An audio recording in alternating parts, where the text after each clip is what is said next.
आज मैं आपको बताऊंगी कि आप सोशल मीडिया के थ्रू कैसे आसानी से 15 से 20 हजार रुपए अपने घर के कंफर्ट में बैठ के कमा सकते हैं। आप सोच रहे होंगे कि आपको ये सारी चीजें मुझसे ही क्यों सुननी है। मैंने वहां से शुरुआत की सिर्फ 7,000 रुपए से। 7,000 से वो 70,000 हुआ, 70,000 से 7 लाख हुआ। सोशल मीडिया में कमाने के लिए सिर्फ सोशल मीडिया प्लेटफॉर्म्स पे एक्टिव रहना इनफ नहीं होता। फिर आपको क्या करना है?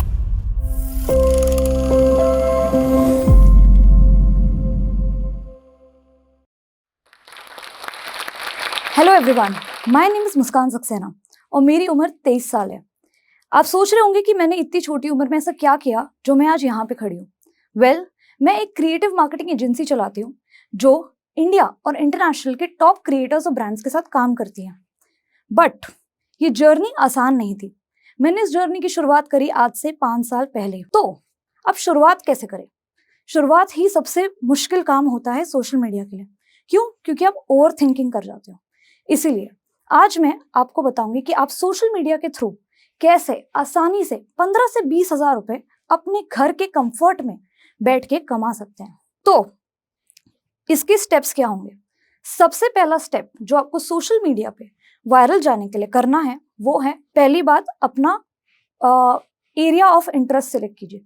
पहले ये सोचिए कि आपको क्या चीज सबसे ज्यादा पसंद है। ये कुछ भी हो सकता है, ये आर्ट हो सकता है, ये राइटिंग हो सकता है, ये डिजाइनिंग हो सकता है, ये एक वॉइस ओवर भी हो सकता है कि आपकी आवाज आप बहुत अच्छा गाते हो, और हो सकता है कि आपकी वॉइस की डिमांड मार्केट में हो, आप एक वॉइस ओवर आर्टिस्ट बन सकते हो। बट आपको ये चीज आइडेंटिफाई करनी होगी कि आपके लिए क्या बेस्ट है। और अगर आपको ऐसा लगता है कि आप फिटनेस में अच्छे हो तो आप एक फिटनेस कंटेंट क्रिएटर बन सकते हो। तो पहला स्टेप सोशल मीडिया पे कमाने के लिए आपको करना है वो है डिसाइड योर पैशन। तो चलिए एक एग्जाम्पल से समझते हैं बड़ी आसानी से। सपोज कि आप रोज बहुत बढ़िया खाना बनाते हैं अपने घर में और कोई इसको ज्यादा अप्रिशिएट नहीं करता। ये बात आपको बहुत बुरी लगती होगी, लेकिन एक ऐसी जगह है जहां आपको अप्रिसिएशन भी मिलेगा, प्यार भी मिलेगा लोगों का भरपूर, और आपको व्यूज फॉलोअर्स भी मिलेंगे जो आपका खाना डिजर्व करता है। उसके लिए आपको क्या करना है? जैसा मैंने बोला, पहले इंटरेस्ट अपना फाइनलाइज कीजिए। सपोज आपने अपना इंटरेस्ट कुकिंग फाइनलाइज कर दिया, तो दूसरा स्टेप जो आपको करना है वो है एक्सपर्ट से सीखिए। ये लोग अक्सर मिस कर जाते हैं और इसी के कारण लोग पोस्ट करते रहते हैं और एक पॉइंट पे वो लोग काफी ज्यादा डिप्रेस्ड हो जाते हैं कि मुझे व्यूज क्यों नहीं आ रहे। व्यूज आपको इसीलिए नहीं आ रहे हैं क्योंकि आपने अपने कॉम्पिटिटर्स को अच्छे से स्टडी ही नहीं किया है। अगर आपका पहला स्टेप फाइनलाइज हो गया, अगर आपको किसी चीज पे, टॉपिक पे कंटेंट बनाना है, दूसरा स्टेप आपको अपने 10 कॉम्पिटिटर्स नहीं बोलूंगी एक्चुअली मैं, 10 लोग जिनसे आप बहुत इंस्पायर्ड हो, उनका एक शीट में लिस्ट बना लीजिए। लिस्ट बना के हर उस लिंक के बाद 3 ऐसी चीजें लिखिए कि आपको क्या अच्छा लगता है।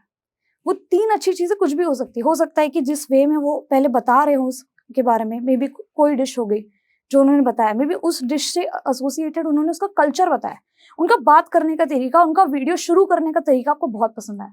ये सारे चीजों का एक नोट्स बना लीजिए। नोट्स बनाने के बाद आपको आइडिया लगेगा कि आपके कंपिटिटर्स या आपके चैनल, आपके सेम डोमेन में रहने वाले लोग क्या कर रहे हैं, क्या फॉलो कर रहे हैं। वो होने के बाद अब आप 2 कदम ऑलरेडी पार कर चुके हो। अब आता है तीसरी पड़ाव की बारी, वो है सीखना और सीखना।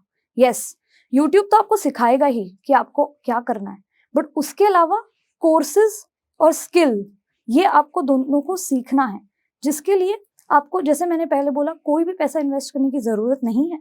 इंटरनेट पे बहुत सारे फ्री कोर्सेज पड़े। अगर आपको आपके पेज के लिए कोई डिजाइन बनानी है, कैनवा आपको फ्री में बनाने देते हैं, आप वहां जाइए, वहां बनाइए। और अगर आपको कुछ समझना है तो कैनवा स्कूल भी ऑफर करता है फ्री में, जो आपको आइडिया देगा कि आपको अपने डिजाइन और कलर्स कैसे अलाइन करना है। तो चलिए, ये तो हो गया सॉर्ट। तो आप कोर्सेज के थ्रू आराम से आपके स्किल्स को अपलिफ्ट कर सकते हैं और उसी के साथ साथ आपका चैनल और बेहतर हो जाएगा। और कैनवा के अलावा बहुत से ऐसे कोर्सेज हैं, जैसे फेसबुक ब्लूप्रिंट में आपको एक सर्टिफिकेशन कोर्स मिलता है, जिसके थ्रू आप सोशल मीडिया फ्री में और डिटेल में समझ सकते हो कि कैसे फेसबुक ग्रुप्स परफॉर्म करते हैं, आपको फेसबुक ग्रुप्स पे कहाँ पे जाके एक्चुअल में एंगेज करना है, जिससे आपके पेज और आपके सोशल मीडिया पे व्यूअरशिप बढ़े। तो वो एक कोर्स है जो आप कर सकते हैं। इसके अलावा गूगल भी एक फंडामेंटल्स ऑफ डिजिटल मार्केटिंग का कोर्स ऑफर करता है, जिसमें आप फ्री में रजिस्टर करके आराम से वो वीक बाय वीक उसके टास्क खत्म करके उनको पूरा करके अपना सर्टिफिकेशन हासिल कर सकती हैं। अब अगर मैं आपको एक और एग्जांपल दूं, अगर ये कुकिंग नहीं होता और अगर आपको खुद किसी क्रिएटर के लिए लिखना हो या किसी क्रिएटर के लिए वीडियो बनानी हो या सोशल मीडिया की दुनिया में एक नया कदम रखना हो, तो ये कैसे होगा? इसका भी सेम ही प्रोसेस है। पहले आपको आइडेंटिफाई करना होगा कि आप किस चीज में अच्छे हो। राइटिंग में अच्छे हो सकते हो, आप ड्राइंग में अच्छे हो सकते हो, आप वीडियो एडिटिंग में अच्छे हो सकते हो। एक बार जब आप डिसाइड कर लो कि आपको किस नीश में जाना है, सपोज आपको लिखना बहुत पसंद है, स्क्रिप्ट राइटर्स की आज सबसे ज्यादा हाई डिमांड है। एआई आने के बावजूद कोई भी एआई ह्यूमन इंटेलिजेंस और जिस तरीके से ह्यूमन इमोशंस डालता है स्क्रिप्ट में, उसको कभी नहीं बदल पाएगा। इसीलिए अगर आपका राइटिंग में शौक है तो पहले उस स्किल को आइडेंटिफाई कीजिए, उस स्किल को कोर्सेज के थ्रू पॉलिश कीजिए। और यहाँ आता है सबसे इंपॉर्टेंट स्टेप, वो है हमारा थर्ड स्टेप, जिसके लिए आपको अपने अकाउंट्स बनाने पड़ेंगे सोशल मीडिया प्लेटफॉर्म्स पे। क्योंकि हमारे मार्केटिंग में एक लाइन बहुत चलती है और वो है, जो दिखता है वो ही बिकता है। जब तक आप लोगों को दिखोगे नहीं, तब तक आपकी सर्विसेज को लेगा नहीं। इसीलिए आपको क्रेडिबिलिटी बढ़ाने के लिए आपको सोशल मीडिया पे एक्टिव होना पड़ेगा। आपके काम के अनुसार आप अपने प्लेटफॉर्म्स चुनिए। हो सकता है कि जैसे कि मैंने बोला कि आप राइटर अगर हो, राइटर के लिए best platforms to be active is Instagram, LinkedIn. अब हम बात करते हैं इंस्टाग्राम की। इंस्टाग्राम पे आपको वायरल जाने के लिए जो चीज करनी होगी वो है heavy focus on the video content. मैं बिल्कुल भी हैवी इक्विपमेंट्स की बात नहीं कर रही। शुरुआत में आप सिर्फ एक फोन अपने सामने रख सकते हैं। जस्ट मेक श्योर कि आपका हेड फ्रेम को कट ना करे, your half body is actually shown in the camera pretty well, और ऊपर थोड़ी सी हेड स्पेस छोड़ दें और बैकग्राउंड एकदम प्लेन रखें ताकि डिस्ट्रैक्शन ना हो। और ऐसा करने से आप अपनी इंस्टाग्राम की शुरुआत कर सकते हैं। और मेक श्योर जब भी आप ये शुरुआत कर रहे हो, शुरुआत के पहले आपको एक स्टेप फॉलो करना है, वो है प्रोफाइल ऑप्टिमाइजेशन। अब उसका क्या मतलब होता है? आपने कंटेंट बहुत बढ़िया डाल लिया, सब बहुत बढ़िया कर लिया, पर जो नए लोग आपके पेज में आएंगे वो आपसे जुड़ेंगे कैसे जब तक उन्हें आपकी क्लियर फोटो नहीं दिखेगी आपकी प्रोफाइल पे। क्लियर फोटो खींचने के लिए आपको जूम करके अपनी एक पिक्चर क्लिक करनी है एक बड़ी सी मुस्कान के साथ, और आपको ये ध्यान में रखना है कि बैकग्राउंड में सेम ज्यादा डिस्ट्रैक्शन ना हो। प्लीज उन बातों का ध्यान रखिए, तो इससे आपका प्रोफाइल पिक्चर सॉर्ट हो जाएगा और लोगों में ट्रस्ट बढ़ेगा आपका प्रोफाइल देख के। दूसरा, लोगों के लिए प्लीज मुश्किल ना बनाए आपको ढूंढना। उसके लिए आप क्या कर सकती है, प्रोफाइल में आपका नाम, एक डैश, और आप क्या सर्विसेज ऑफर करती हैं। I am a script writer या स्क्रिप्ट राइटिंग, आप वो डाल सकती हैं। उसके नीचे आप उसमें एग्जैक्टली क्या करते हैं, I help small businesses grow through reels. आपने उन्हें क्लियर इंट्रो दे दिया कि मैं क्या करती हूँ एग्जैक्टली, और वो वहां से एसईओ इंस्टाग्राम का पिक करेगा और आप लोगों को और दिखाए जाओगे, जो हमारा पूरा ऑब्जेक्टिव है इस पूरे सोशल मीडिया को चलाने का। और सोशल मीडिया में कमाने के लिए सिर्फ सोशल मीडिया प्लेटफॉर्म्स पे एक्टिव रहना इनफ नहीं होता। फिर आपको क्या करना है? अगर आपको इसके भी बियॉन्ड जाना है तो आपको ज्वाइन करना पड़ेगा फाइवर और अपवर्क जैसे प्लेटफॉर्म्स। जी हाँ, वो एकदम रिज्यूमेस की तरह काम करते हैं। आपको अलाउ करते हैं जहां पे आप अपनी जॉब पोस्टिंग डाल सकते हो, जहां पे आप अपनी सर्विसेज लिस्ट कर सकते हो। इनिशियली 1-2 ऑर्डर्स से शुरुआत होगी, लेकिन 1-2 ऑर्डर्स से ही वो ऑर्डर्स 50, 100, 150, 200 बनेंगे। क्योंकि जब आप कोई ऑर्डर पूरा करते हो, जब आप कोई प्रोजेक्ट फुलफिल करते हो सोशल मीडिया के किसी भी प्लेटफॉर्म पे, वहां पे एक रिव्यू सिस्टम आपको रिव्यू देते हैं। रिव्यू देख के क्या होता है, रिव्यू देख के रेफरल्स मिलते हैं। रेफरल्स मिलने से आपको और काम मिलता है। तो सपोज अगर आप पहले महीने में 2 प्रोजेक्ट्स पे काम कर रहे हो, देयर आर हाई चांसेस कि वो अगले महीने तक 4, फिर 6, फिर 8, फिर 10 हो जाएंगे। बट ये सब करने के लिए फाइवर और अपवर्क पे आपको कंसिस्टेंसी मेंटेन रखनी है। तो ये हो गया कि आप कैसे सोशल मीडिया को यूज करके और बिजनेस जनरेट कर सकते हैं। अब अगर आप अपना वर्क्स भी डाल रहे हैं, कंटेंट भी डाल रहे हैं, सोशल मीडिया भी ऑप्टिमाइज्ड है, फिर क्या मिसिंग है? एक चीज जो मिसिंग है, जो आपको करनी है, वो है promoting your services without being a seller. Yes, Instagram बहुत स्मार्ट हो गया है, बहुत स्मार्ट। अगर आप कुछ बेचने की कोशिश करते हैं वो दिखाएगा ही नहीं लोगों को। ऐसे में क्या करना है, ऐसे में आपको वो रील दिखानी ही नहीं है इस वे में कि मैं यहाँ कुछ बेचने की कोशिश कर रही हूँ। आप अपने प्रोजेक्ट के बिफोर आफ्टर रिजल्ट्स दिखाइए। अगर आप राइटर हैं तो स्क्रिप्ट का पूरा प्रोसेस बताइए कि आपने किस माइंडसेट से उसे चालू किया और क्या व्यूज है इस पे। थोड़े भी होंगे बट होंगे तो। और अगर वो स्क्रिप्ट राइटिंग नहीं है, सोशल मीडिया है, सोशल मीडिया में सपोज आपने किसी भी क्लाइंट के अकाउंट के लिए 100 फॉलोअर्स से शुरुआत करी और वो आपकी मेहनत की वजह से 1000 तक पहुंच गया, दिखाइए बिफोर आफ्टर। ये भी एक सॉफ्ट टच है। अब सॉफ्ट टच होता है कि आपने धीरे से पुश मार दिया कि ये मैंने अचीव किया है और ये मेरी सर्विसेज है and you can call me whenever you need it. आपको पता भी नहीं लगेगा और ये आपकी सर्विसेज पिच हो जाएंगी वहां पे। तो आपको ऐसी ऑर्गेनिक सेलिंग करना है सोशल मीडिया पे आपके कंटेंट कैलेंडर के साथ, ताकि जब भी लोग आपकी प्रोफाइल पे आए तो उन्हें एक बैलेंस प्रोफाइल मिले। लोग ये ना सोचे कि हमेशा अपनी सर्विसेज प्रमोट करती रहती हैं, उनको लगना चाहिए कि आप उन्हें एक वैल्यू दे रही हैं। तो ये सबको करने के लिए आपको एक चीज बहुत ध्यान में रखनी है, वो है अपनी सारे कम्युनिकेशंस में एक CTA मेंशन करना, call to action. Yes, CTA जब आप मेंशन करती है, जब आप शायद अपने रील के एंड में डालती हैं, जैसे फॉलो मी फॉर मोर या फिर contact me right now, people will do, क्योंकि वो आपसे हुक्ड है, उन्होंने वो रील वहां तक देखी है। आपको उन्हें छोड़ते वक्त रील में बस एक कमांड देना है कि इस रील के बाद मैं करूँ क्या, क्योंकि इंटरनेट पे हमारे पास इतनी इन्फॉर्मेशन है। आप अगर आज 5 मिनट खोल के बैठे हैं, आप शायद 100 प्रोफाइल स्कैन कर जाएंगे। उस 100 लोगों में अगर आपको स्टैंड आउट करना है, आप वीडियो CTA के बिना मत डालिए। और हर 3 पोस्ट के बाद मेक श्योर कि आपकी चौथी पोस्ट आपका नंबर या आपका काम के बारे में बात करे। इससे आप एक बहुत ही बैलेंस्ड प्रोफाइल सोशल मीडिया पे बना पाएंगी। और ये मैं सारे सोशल मीडिया के लिए बोल रही हूँ। मुझे पता है कि शुरुआत मुश्किल हो सकती है, बट अगर आपने ये स्टेप्स फॉलो करे, मैं इस बात की आपको गारंटी दे सकती हूँ कि आपके पास 50 से 60 क्लाइंट्स अगले 6 से 8 महीने में होंगे। मार्केट सैचुरेटेड नहीं है दोस्तों, बिल्कुल नहीं है। इनफैक्ट जो सोशल मीडिया में शायद कभी बिलीव भी नहीं करते थे, वो आज सोशल मीडिया के भरोसे बैठे हुए हैं।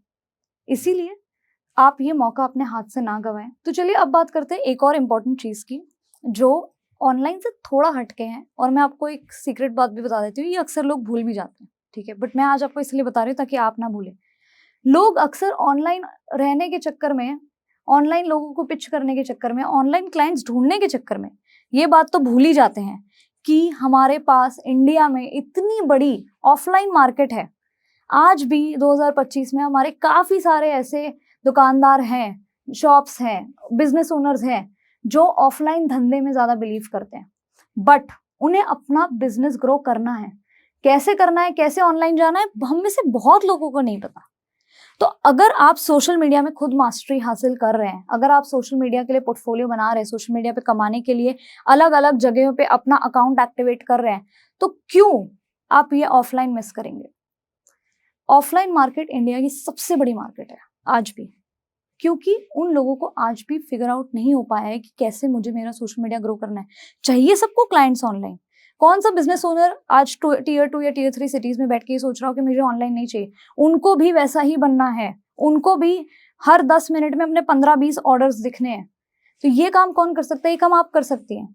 आप ऑलरेडी कोर्स कर रही हैं, आप ऑलरेडी सोशल मीडिया पे एक्टिव है, आप ऑलरेडी सीख रही हैं, आप ऑलरेडी इतनी सारी चीजें कर रही हैं जिसके थ्रू वो ट्रस्ट बिल्डअप होगा। तो आपको क्या करना है, सिंपली अपना वो पोर्टफोलियो लेना है और अपने एरिया के जो मेन बिजनेसेस हैं उनका एक लिस्ट बनाना चालू करना है। It could be anything, it can be tuitions, it can be a cake shop, it can be a grocery वाला। हो सकता आजकल के जमाने में ज्यादातर के लोग डीमार्ट या रिलायंस चले जाते हैं और वही हमारे छोटे ग्रोसरी स्टोर्स पे कोई नहीं जाता। बट ऐसी बात नहीं है कि उन्हें सोशल मीडिया नहीं चाहिए, आप एक बार पिच करके तो देखिए। तो इन सारी 3-4 चीजों की, 3-4 दुकानों की, या हो सकता है ये कोई ज़ेरॉक्स शॉप हो सकता है कोई मोबाइल की दुकान हो, जो चाहता हो कि लोग ऑनलाइन या फ्लिपकार्ट या अमेजोन से मंगाने की बजाय मेरे से ले, लेकिन उसे समझ नहीं आ रहा कि अपना सोशल मीडिया कैसे चालू करूं। इन सारी दुकानों का पहले कैटेगरी बनाइए, जिन जिन कैटेगरीज में बिलोंग करते हैं उन कैटेगरीज के नीचे आप सब कैटेगरीज में इन सारी दुकानों को लिस्ट कर दीजिए। शुरुआत पहले अपने 3 से 4 किलोमीटर के रेडियस में करिए, लिस्ट बनाइए। आप अपने स्केड्यूल में से 1 या 2 दिन निकालिए, जाइए और अपनी सर्विसेज वहां पिच करिए। कि हेलो, मेरा नाम सो एंड सो, मैंने देखा कि आपकी दुकान पे थोड़ा फुटफॉल कम हो गया है। फुटफॉल यानी कि लोगों का आना जाना कम हो गया है। तो मेरे पास एक आपके लिए एक आइडिया है, अगर आप मुझे अपने 5 मिनट दे सके तो बहुत बढ़िया होगा। और उसको वो बिल्कुल मना नहीं करेगा, क्योंकि आप वहाँ उसका बिजनेस ग्रो करने गई हैं। तो वहाँ पे बात करते वक्त आप ये चीज़ मेंशन कर सकती हैं कि आप कैसे-कैसे वो ग्रो करेंगी। आप क्या बढ़ाना, अगर आपको वहाँ पे चाहते हो कि लोग ज़्यादा आएँ, आप किस तरीके से उसे सोशल मीडिया पे डालेंगी। आप उन्हें ऑफर्स का सजेस्ट कर सकती हैं। आप सजेस्ट कर सकती हैं कि वो भी अपनी सोशल मीडिया प्रोफाइल बना के वहाँ पे कंटेंट डालना चालू करें। वहाँ पे ऑफर्स डालना चालू करें, वहाँ पे सेल्स डालना चालू करें। सेल्स जैसे कि जो भी वहाँ जैसे कोई आइटम सेल पे है वगैरह, क्योंकि मैंने जैसे बोला जो दिखता है वो बिकता है मार्केटिंग में। आपको ये सारे आइडियाज जाके ऑफलाइन स्टोर्स को पिच करने हैं कि कैसे, अगर उनके दिन में 100 कस्टमर आ रहे हैं, आप उन्हें 1000 कैसे कर सकती हैं। आप ये कर सकती हैं कि ये मेक श्योर कर सकती हैं कि जितने भी लोग उस 3-4 किलोमीटर के रेडियस में, उन्हें उसी बंदे का ऐड दिखे और उसी बंदे का प्रोफाइल दिखे। ये सारी सर्विसेज आप उन्हें पिच कर सकती हैं। लोग अक्सर ऑफलाइन मार्केट भूल जाते हैं और ऑनलाइन पे ही अपना पूरा फोकस रखते हैं। इसीलिए आप ऑनलाइन और ऑफलाइन दोनों मार्केट को कैप्चर करिए, और वो कैप्चर होगा आप जब अपना सारा टाइम ऑनलाइन ना बिता के एक कैलेंडर सिस्टम से अपना पूरा प्रोसेस स्ट्रीमलाइन करके थोड़ा वक्त अपने लिए ऑफलाइन के लिए निकालें। अब आप सोच रहे होंगे कि आपको ये सारी चीजें मुझसे ही क्यों सुननी है। वेल, मैंने मेरी क्रिएटिव मार्केटिंग एजेंसी जब शुरू की थी तो ऐसे सारे डाउट्स मेरे मन में भी थे। बट मैं आपको ये बता दूं, आज जो मैं हूँ 23 साल की उम्र में, इसकी शुरुआत मैंने बहुत पहले की थी। 17 साल की उम्र की जब मैं थी, 17 साल की उम्र में मैं फ्रीलांसिंग ढूंढती थी फेसबुक ग्रुप्स पे। तो मैंने वहां से शुरुआत की सिर्फ 7,000 रुपए से। बट मुझे पता था कि मैं इस पे तो नहीं रुकूंगी। एक गोल हो गया, मैंने पहली कमाई की, अब मैं इसके आगे जाऊंगी। मैंने फिर 70,000 का टारगेट किया। 70,000 मैंने किए जब मैंने एक एक क्लाइंट्स को फुलफिल करके एक पिरामिड जैसा बनाती गई। मेरे पास क्लाइंट्स कम नहीं हुए, बढ़ते चले गए जस्ट लाइक अ पिरामिड। तो वो करने से 7,000 से वो 70,000 हुआ, 70,000 से 7 लाख हुआ। तो यहाँ तक पहुंचने के लिए साल तो लगे, बट इस साल में मैं सीखती भी गई, डालती भी गई कंटेंट, और मैं मेरा पोर्टफोलियो बड़ा बनाती भी गई। तो आज प्लीज एक स्किल डिसाइड करिए। एक स्किल डिसाइड करके आप अपना मन बना लीजिए कि मैं इसमें कुछ करके रहूंगी। हर साल मैं वैसे मेरे लिए गोल लिस्ट बनाती हूँ, और 2025 की गोल लिस्ट में मेरा एम था इस स्टेज पे खड़े होके मेरी जर्नी आप लोगों के साथ शेयर करना। और जब मुझे वो कॉल आया, जब मुझे जोश टॉक की टीम से कॉल आया, मैं बिलीव ही नहीं कर पाई कि मैं मेरे पहले टॉक शो में जा रही हूँ, एंड इट्स हैपनिंग। जी हाँ, thank you so much, Josh Talks, for actually giving me a platform to speak to your lovely audience. Thank you so much for having me.